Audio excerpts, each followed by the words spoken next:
Nagaa akkam jirtan hordoftoota Nagaa TV baga deebitanii gara chaanaalii keenyaa nagaadhaan dhuftan.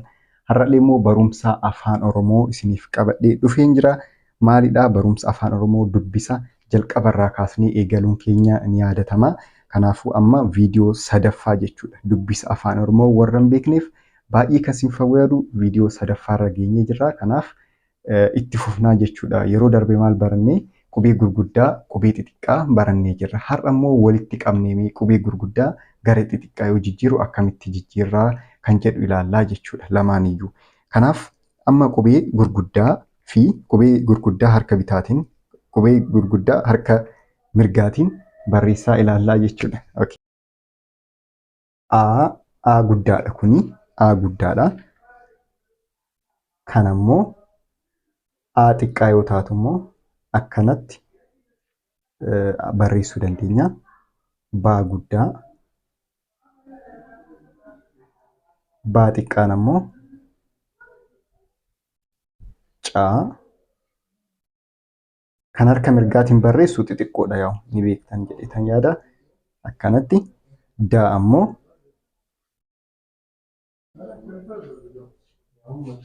daa akkanatti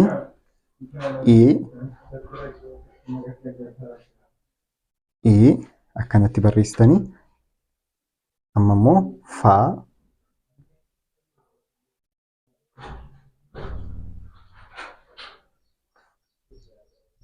asirratti akkanatti jirti faa gaa kun kan jidduu jiru xiyya agarsiisuuf malee waan biraatii miti. Faa gaa haadha haa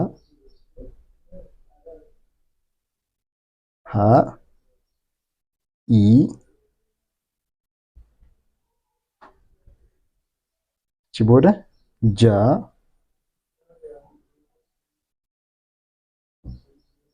jaa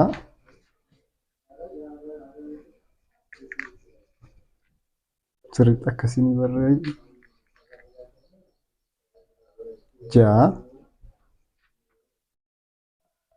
kaa wal fakkaatti kaan amma asitti yoo ilaaltan kaa wal fakkaatti laanis garaagarummaan isaa baay'ee xiqqoodha. Yaa sagaleen isaanii tokko garuu garaagarummaan isaanii maalidha? Boca isaaniitii jechuudha. Kaa laa maallee amma baay'ee walitti dhiyaata. Maa bocni isaayyuu jechuudha. Bocni isaayyuu hammana garaagarummaa kan qabu miti. Naa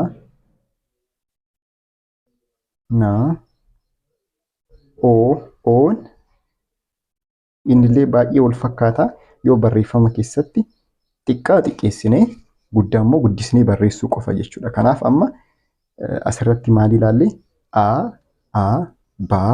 baa caa daa faa gaa haa jaa kaa laa maa naa oo laallee jira jechuudha. Amma immoo eessaa kan biraatti ilaallaa jechuudha. Amma immoo kan hafan ilaalla. Kan hafan ammoo maanaa oo jennee paarraa eegallee ilaallaa jechuudha. Paarraa eegallee ilaalla. Paanillee baay'ee wal fakkaataa. Achi booda qaarri garaagarummaa ishee argitanii qaan hamma ta'e garaagarummaa qabdi isheen.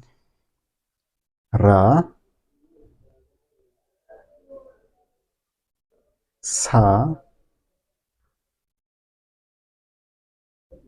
taa paa qaa raa saa taa qaa raa saa taa itti fufna ammasii.